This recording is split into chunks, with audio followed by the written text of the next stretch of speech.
So I get the question all the time of someone asking, hey, I'm thinking about starting a sawmill business, and should I get a LT40, a 50, a 25, a 70, Super 70?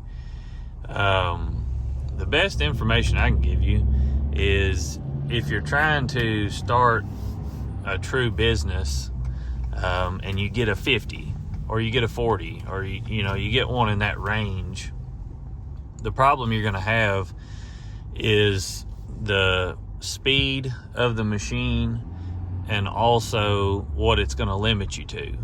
Because a 40 and a 50, yeah, you can cut decent production with them, but you're going to have a whole lot more breakdowns, and you're going to cap out a whole lot quicker. So if you have the ability to get a Super 70 or even a 70, it's going to make a huge difference. You're going to be able to cut quicker, cut just smoother boards at a quicker pace. You'll be able to cut bigger material, drag it back. The thing with the 40s and the 50s, they have this little arm that drops down. It's on a cable, and it breaks all the time if you're running it hard. That's just not made to push bigger material back. So like, let's say you're going to cut grade and you cut cants out of the middle. You're cutting your lumber out outside. It'll do the lumber no problem. Even 8/4, much past 8/4 I wouldn't recommend. And the ties, you're going to have to pop your rollers up every time you want to push a tie off to make the longevity out of that arm that drops down and pushes the cants back. If you don't know what I'm talking about, just look up like an LT40 or LT50, where you drag the boards back to come towards you.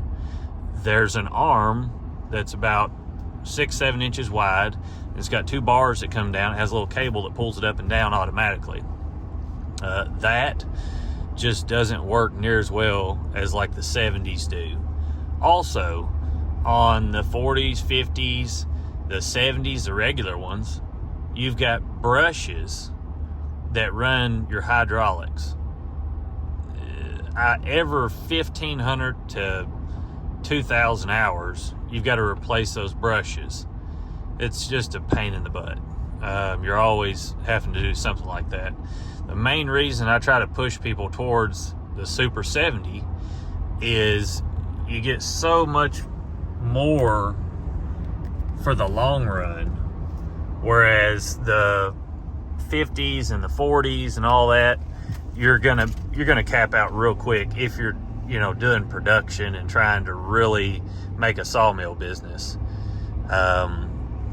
Like I said, you can do it with anything, but if you're in it for the long haul and you're getting a steady supply of logs, you're doing all the things that are right, and you've got all this stuff lined out, I would 100%. The return to what you'll get back on the Super 70 it's so much quicker. You're gonna pay for yourself a lot quicker.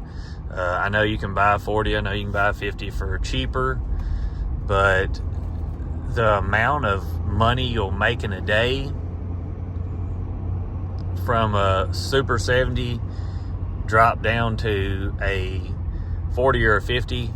I don't know anybody that's got an LT40 or an LT50 that gets out over 2,500 or 3,000 feet in a day, unless they just have a setup where they've got a rip saw and something to get the material out of the way where they don't have to saw it all the way down. If you're sawing material all the way down on a Super 70, we've cut poplar before, just 16-foot poplar, really hammering down, and cut it all the way down to a 1x6 out of the core. I've got I think the most that I got in one day, an 8-hour day, was 7,800 feet, right at 8,000 feet. And yeah, that's a great day, but you'll never do that with just an edger on a LT40 or an LT50. It just won't happen. And you'll work on a LT40 and LT50 way more than you will a Super 70.